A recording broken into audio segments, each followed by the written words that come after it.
বাংলাদেশের ইনকিলাব মঞ্চের মুখপাত্র ওসমান হাদী হত্যা প্রসঙ্গে বিস্ফোরক মন্তব্য করেছেন পশ্চিমবঙ্গের সাবেক মুখ্যমন্ত্রী মমতা বন্দ্যোপাধ্যায়। বাংলাদেশ থেকে একটা বড় খুনিকে তার বক্তব্যে অভিযোগের তীর উঠেছে কেন্দ্রীয় স্বরাষ্ট্রমন্ত্রীর দিকে। এদিকে এবার ওসমান হাদীর ঘটনা নিয়ে মমতা ব্যানার্জি বিস্ফোরক মন্তব্য করে এবং সকল রহস্য ফাঁস করে মূল অপরাধীর নাম প্রকাশ করেছে। বিএনপি সরকার ফেঁসে যায়, বাংলাদেশে নতুন উত্তাল পরিস্থিতি তৈরি হয়েছে। বিধানসভা নির্বাচনে পরাজয়ের পর প্রথম রাজনৈতিক কর্মসূচি থেকে বিস্ফোরক মন্তব্য করেছেন পশ্চিমবঙ্গের সাবেক মুখ্যমন্ত্রী ও তৃণমূল কংগ্রেস নেত্রী মমতা বন্দ্যোপাধ্যায়। নাম উল্লেখ ইনকিলাব মঞ্চের মুখপাত্র ওসমান হাদী হত্যার পেছনে কার হাত রয়েছে।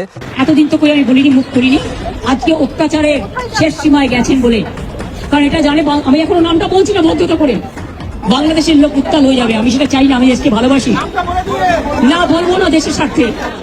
কি বললেন? কাজ শুরু করলো বিএসএফ। বিজেপি লাগাতারভাবে এই পুশব্যাক এবং কাঁটাতার দেওয়াকে কেন্দ্র করে বিএসএফ এর বিপক্ষে একাধিক পদক্ষেপ নিতে শুরু করেছিল। প্রাথমিকভাবে ভারত বুঝতে পারছিল না যে এই সমস্যার সমাধানটা কিভাবে করা সম্ভব। রাজনৈতিক কর্মসূচিতে বাংলাদেশের ইনকিলাব মঞ্চের মুখপাত্র ওসমান হাদীর হত্যা প্রসঙ্গ টানেন মমতা। তার দাবি, শরীফ ওসমান হাদীকে কারা হত্যা করেছে তা তিনি জানেন। অবশেষে ওসমান হাদীর ঘটনার মূল অপরাধীর নাম প্রকাশ করেছে পশ্চিমবঙ্গের সাবেক মুখ্যমন্ত্রী মমতা ব্যানার্জি। মমতা ব্যানার্জি সরাসরি নামগুলা জনসম্মুখে বলে এবং এইটা দেখে বাংলাদেশ উত্তাল হয় এবং বাংলাদেশের প্রত্যেকটা জনগণ অবাক হয়ে যায় যে এরা কিভাবে এই ওসমান হাদীর ঘটনার সাথে জড়িত।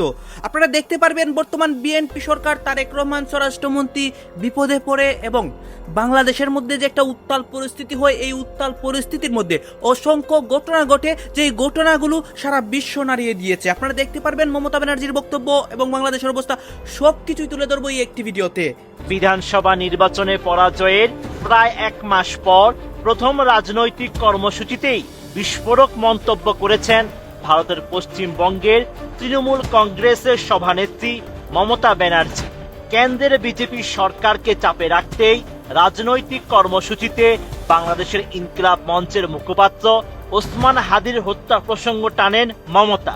তার দাবি, শরীফ ওসমান হাদীকে কারা হত্যা করেছে তা তিনি জানেন। 2 জুন ভোট পরবর্তী অশান্তি, পুনর্বাসন ছাড়া হকার উচ্ছেদ, নিট পরীক্ষার জালিয়াতি ও বিজেপি সরকারের প্রতিহিংসামূলক আচরণের প্রতিবাদে কলকাতার প্রাণকেন্দ্র ধর্মতলায় ওয়াই চ্যানেলের ধর্ণা কর্মসূচি ছিল মমতা। এদিনের রাজনৈতিক সভা থেকে হঠাৎ করেই ওসমান হাদী হত্যার বিষয়টিও তুলে ধরেন মমতা। তার দাবি, হাদী হত্যাকারীদের রাজ্য পুলিশে এসটিএফ গ্রেপ্তার করার পর কেন্দ্রীয় স্বরাষ্ট্রমন্ত্রী অমিত শাহর ফোন পান মমতা। তাকে বলা হয় এই বিষয়টি যেন বাইরে না জানানো হয়। এসটিএফ অ্যারেস্ট করেছিল, জেনে রাখুন, যা নিয়ে বাংলাদেশে অনেক রেভলিউশন হয়েছিল। অন্য দেশের কথা আমি বলছি না, আমার বলার অধিকার নেই, কিন্তু আমি যেটা বলছি পয়েন্টটা, তারপরে তারা মেঘালয় দিয়ে বাংলায় চলে আসে।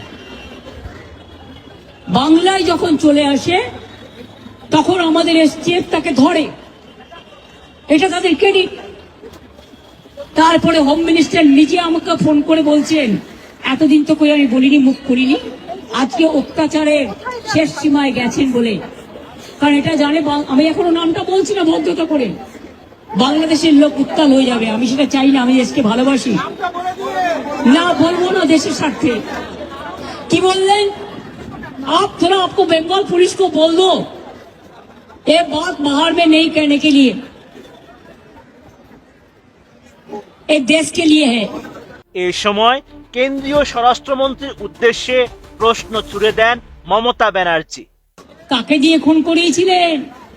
কার কার নাম বেরিয়েছিল? আজ গভর্নমেন্ট চেঞ্জ হলেও মনে রাখবেন, আমি তো সবটাই জানি। আমার হৃদয়টাই একটা কথা ভান্ডার, তথ্য ভান্ডার, সত্য ভান্ডার।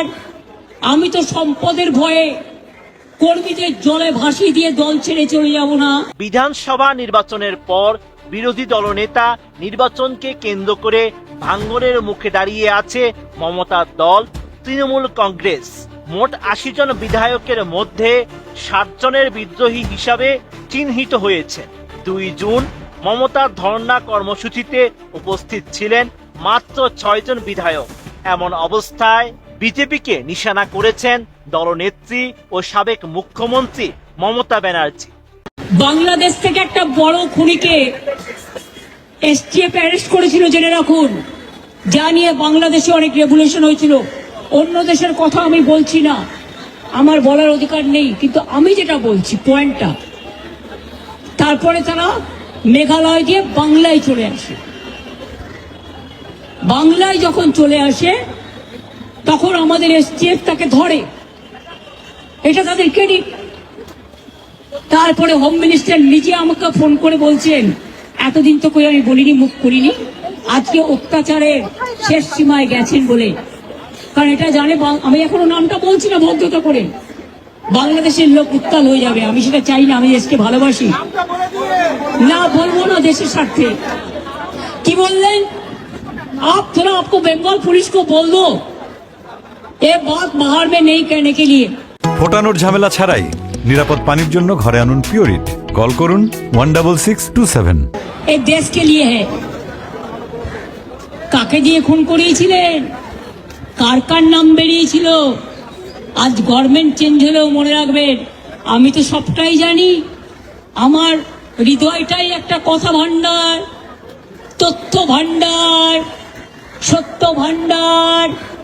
আমি তো সম্পদের ভয়ে কর্মীদের জলে ভাসিয়ে দিয়ে দল ছেড়ে চলে যাব না। আমার তো এক সেকেন্ড লাগতো। আমাকে তো কতবার বলেছে क्या चाहिए हर कुछ कर देंगे अगर आप हमको मदद करेंगे तो। শুনুন, আমাদের পার্টির একটা নীতি আছে, আদর্শ আছে, দর্শন আছে। আজকে আমার দুঃখ একটাই, যাদের জন্য সারা জীবন করেছি তারা আজকে গদ্দারের সাথে লাইন করছে। তোমার এলাকায় যখন বাড়ি ভাঙে 7,000 লোক, আমি নিজে ফোন করে তোমাদের যেতে বলি, তোমরা যাচ্ছ না। দাঁড়াও ভাই, একটু চুপ করো। আমি আপনাদের বলি, আমি বলেছিলাম যখন মসজিদের মাইক কেড়ে নেওয়া হচ্ছিল যে তোমরা একটা কেস করো, করেনি সে। বকরিদের ব্যাপার নিয়ে আক্রুজ্জামানকে দিয়ে মহুয়া মৈত্র কেস করলেন, আমাদের তৃণমূল কংগ্রেসের এমপি। আর যারা আজকে গদ্দারি করছে তৃণমূলটাকে ভাঙবার জন্য, আমি বলি ঈশ্বর আল্লাহ তেরে নাম সবকো সুমতি দে ভগবান। যদি কোনোদিন কোনো ভালো কর্ম করে থাকি,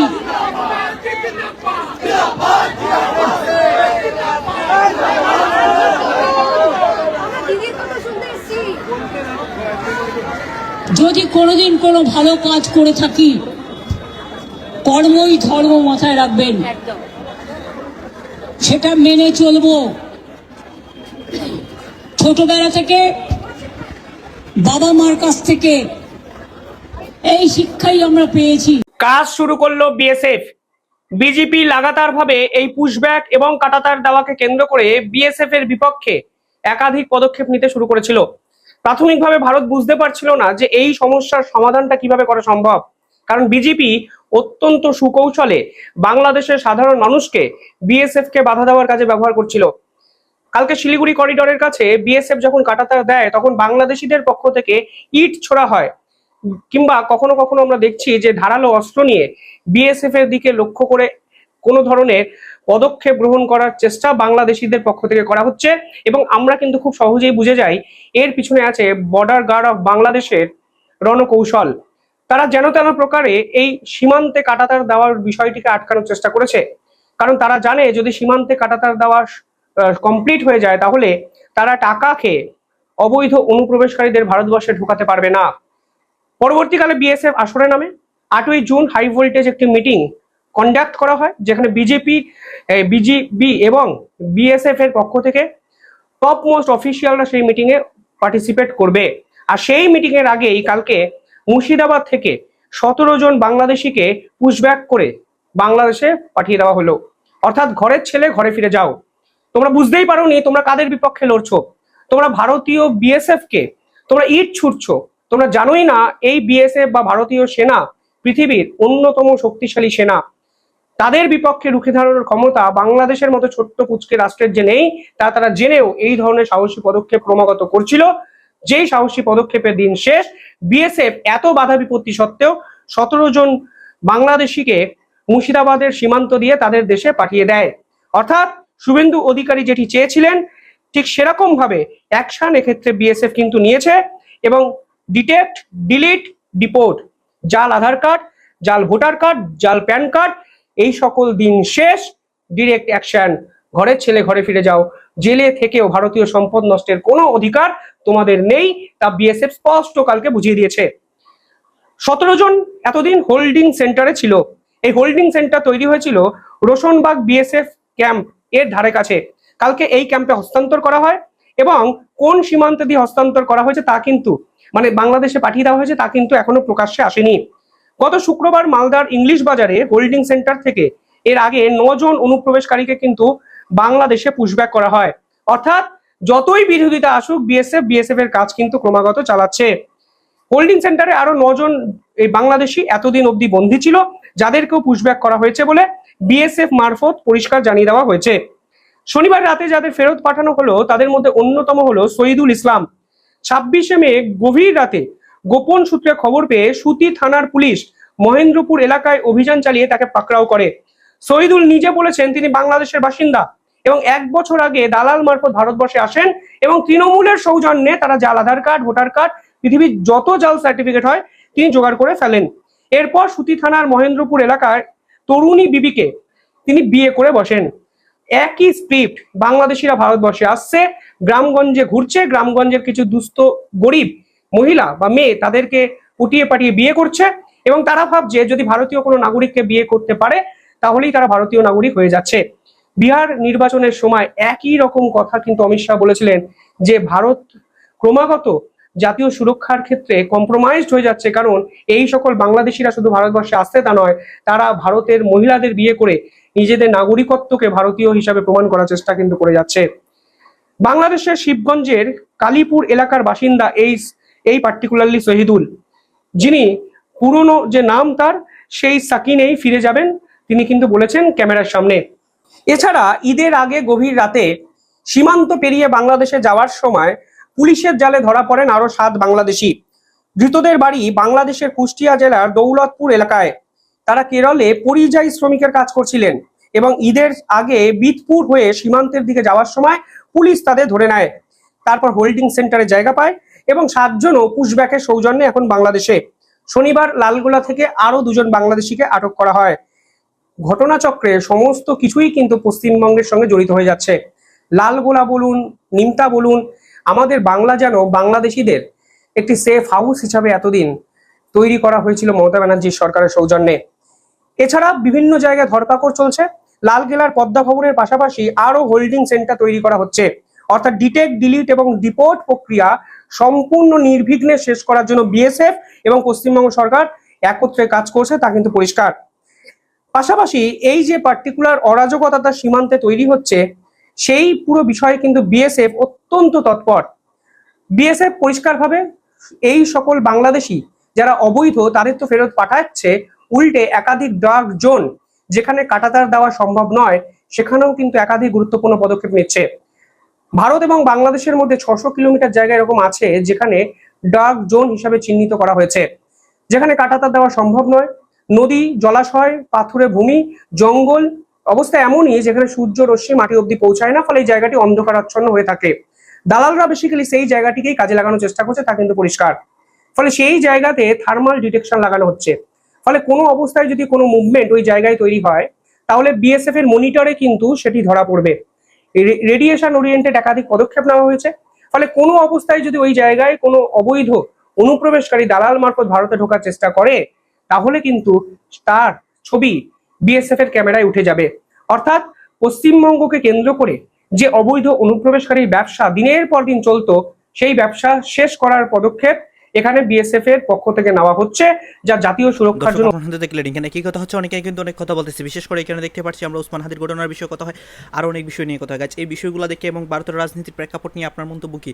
আপনার গুরুত্বপূর্ণ মন্তব্য অবশ্যই আপনারা আমাদের কমেন্ট বক্সে লিখে যাবেন। সর্বশেষে আপনাদের কাছে আমাদেরকে রিকোয়েস্ট থাকবে, আপনারা আমাদের চ্যানেলে নতুন দর্শক হয়ে থাকলে চ্যানেলটি সাবস্ক্রাইব করবেন এবং পাশে থাকা বেল বাটনটি বাজাবেন, যাতে করে নেক্সট ভিডিওটা সবার আগে আপনাদের কাছে পৌঁছে যায়। ধন্যবাদ।